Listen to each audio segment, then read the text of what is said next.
Hey, welcome back. It's Laura at Hyperstamper. This is just a sweet little journal here. It's going to be a lot less expensive than my normal full-size journals because it is just, it's smaller. But here's the thing, it is fall themed. So every single page in here is authentic, antique, or vintage ephemera that is a fall theme. And I love it. I've been saving this postcard for about 2 years now to do a fall journal, and I just think it is so beautiful on top of this. Can you see the beautiful embossing around this gorgeous orange antique book, front and back? I put a little doily on the back there.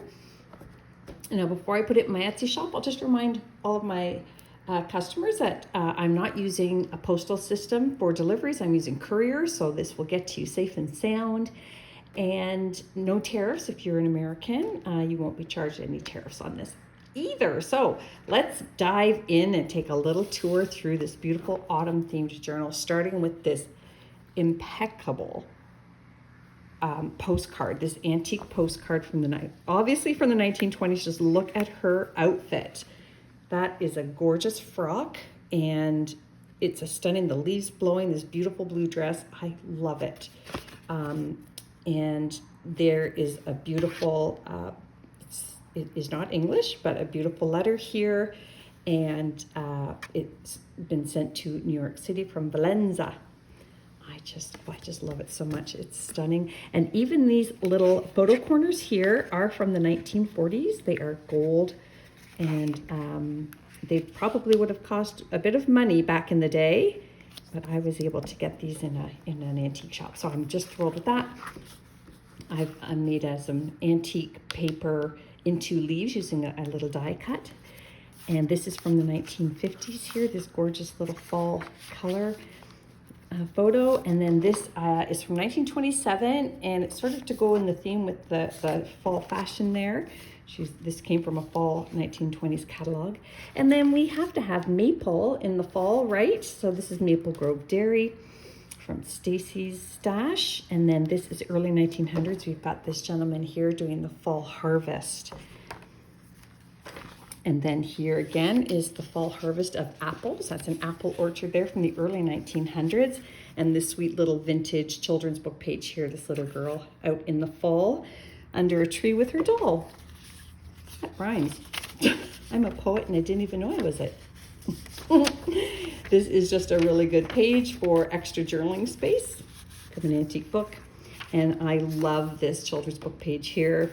It's got the pumpkins and the children looking for their pumpkins there. And this is a beautiful poem about October from an antique book, October's Party. This is just a really cool envelope topper with the stamp and the postage stamp bing bings there. And I chose it because it was green for fall. And then this is there are a lot of poems about fall and autumn. I was surprised because I keep an envelope and just keep stuffing things in there. And there's the other side of it. This here, I chose this vintage playing card because it's got the sunflower, and of course those bloom in the fall. It's another wonderful page here from that same spread from the 50s. This is the back of a postcard that was written in the fall, and I just really love how the back looks. And this is from a 1950s children's book. We've got these wonderful squash and pumpkins and potatoes, all things from your fall harvest. And then this is just a sweet little 1930s page here, and it's posted on top of this autumn page behind it.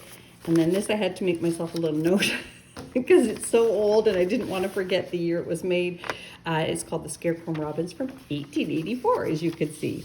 So over 140 years old. That's pretty awesome. Here is another great autumn page here, October. And look at those stunning leaf colors, just gorgeous. I can't wait. We're a few weeks away up here from our fall colors, and I just can't wait. There's some vintage trim there. And another children's book page here with them going for a carriage ride in the fall. This is the Thanksgiving page here, and that is a music sheet. And then there's Halloween, also falls in the fall. And so we have Thanksgiving and Halloween there. And then here's another fall page down here. As you can see, more leaves that I made out of antique paper. I chose this from a children's word game because it's brown and orange, more fall colors. And there's more apple harvest. Look at that. That is a heck of a lot of apple pies ready to be made there. And it says a field with the flowers and trees. And this is from the 1880s, just a beautiful piece of paper from the front of a book. And then that is just a great journaling tag. And then I've got these fall colored probe cards down here from the 60s. And then over here is another great fall page. And here's some handmade paper with some twigs inside, and another great turn of the century poem on harvest time by Pauline Johnson. The old pasture field. Look at this sweet little page here from 1950s. As a little boy running in with his leaves, and then having, of course, a baked apple. Yum! And this is a gorgeous fall scene here. And this is a church, and this is from the 1930s. And look at that awesome Art Deco type there. Beautiful. Now, can anybody guess before I turn the page where this came from? If you are a Victorian lover of junk journaling, then this, you will know, is Edith Holden. And it's not a new Edith Holden. It is a 52-year-old Edith Holden page. I actually have a vintage Edith Holden. I know you can buy them brand new, but this is an actual old one. And look at that gorgeous hazelnuts and acorns. And on the other side here, it's just so beautiful, the woody nightshade. So, and then in here, another little sentiment, autumn thoughts, that I pulled out of a poetry book from the early 1900s. This is from the early 1900s as well, from a children's school book on the different kinds of leaves and their shapes. Is that neat? And then here is the corn harvest in Surrey. And on the other side is more. We've got more on the way to the farm there, more harvest. And then a final piece of this 1950s beautiful watercolored scenery. So I hope you love it. It's at hyperstamper.etsy.com. Have a look at all of my journals there, and I can send this one out to you ASAP. Come back soon. Don't forget to subscribe. Bye for now.